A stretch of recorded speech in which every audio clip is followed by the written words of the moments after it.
Hi, Lighthouse. Welcome back to our second devotion of the week with Tabletop Talks with Savory. We hope you're having a really good week so far and you're enjoying these calls that we're doing.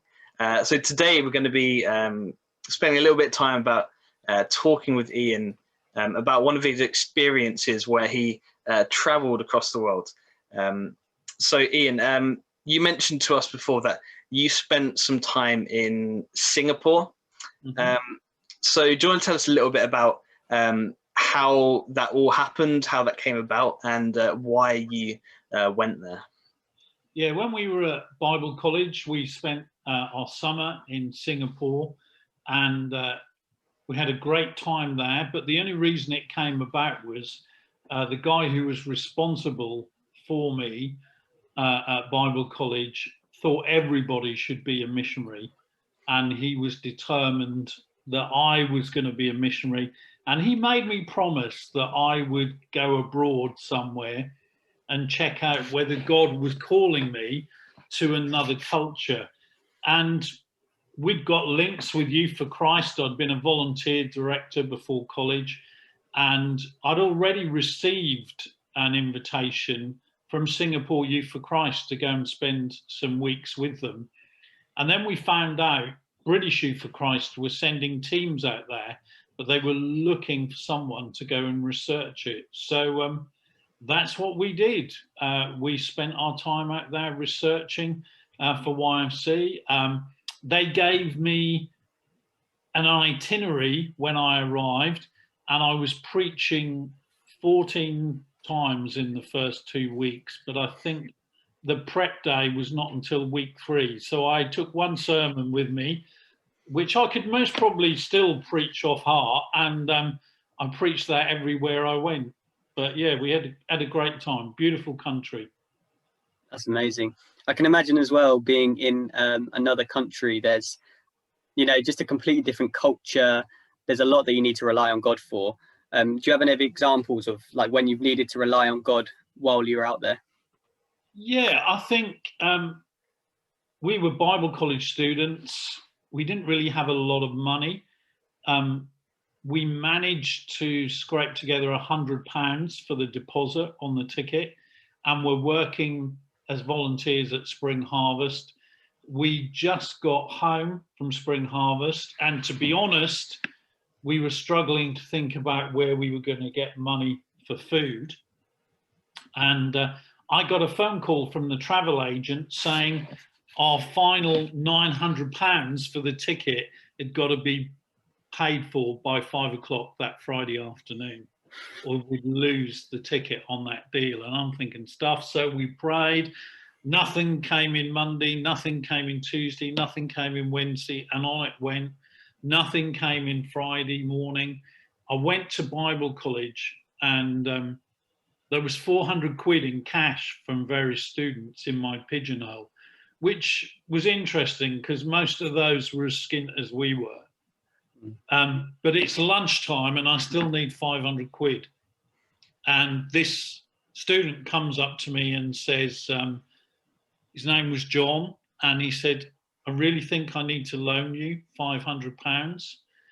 So I took that as a God moment. So me and Sue bombed into Bournemouth, and we literally got to the travel agent 20 minutes before they closed. But while we were in Singapore, the people who loaned us the money inherited some money.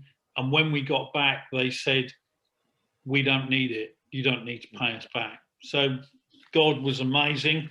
And off we went to Singapore. That's awesome. Amazing. A great story of God providing in that situation. That's really good. It's really encouraging.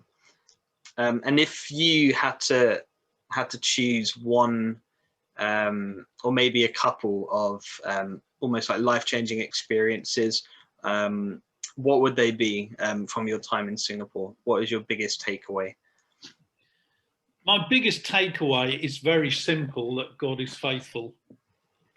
And if he says something, he will do it. Because,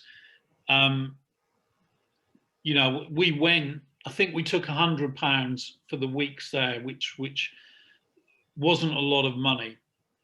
and someone from college said, "Oh, I've got some friends. Why don't you go and have a meal with them?"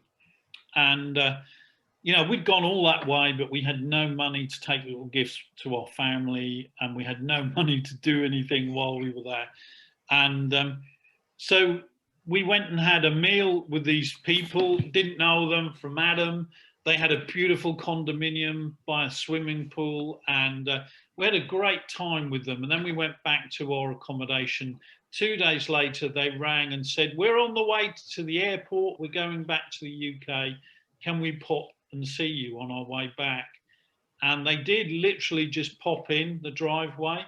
And this guy gave me the keys to his condominium, which we could use on our time off, including a maid that made all our food and everything, and 500 quid, which got us through our time there with enough money to buy all our family little gifts. So, you know, we were out of our culture. We didn't know people. We didn't know the Christians there really. And God was just faithful. He told us to do it, and he did it. So, yeah. That's awesome. It's really challenging and encouraging as well, just like to see that when you step out your comfort zone and do something that, you know, you can only do with God, the amazing things that he does and how he can work through you like that. I just love these stories. They're really great.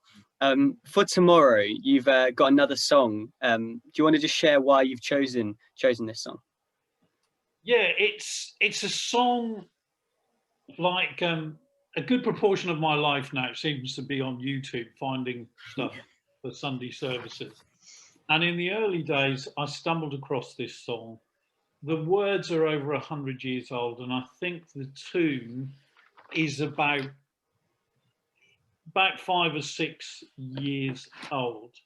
And it is the song, "He Will Hold Me Fast." You know, and no matter what's going on in our lives, you know, one of the sentences says that those he saves are his delight. He will hold me fast. And if you've given your life to Christ, you can trust him. And, you know, sometimes I'm trying to help others, and sometimes that's draining, and on goes that song, because all I need to hear is, "He will hold me fast." Yeah, that's really encouraging. So guys, just be sure just to give that song a listen tomorrow as well, and just let those words just soak in those words and kind of reflect on everything that's been said as you do so. But thank you again for joining us for these tabletop talks, and thank you guys for doing them with us, and we will be sure to see you again on Friday.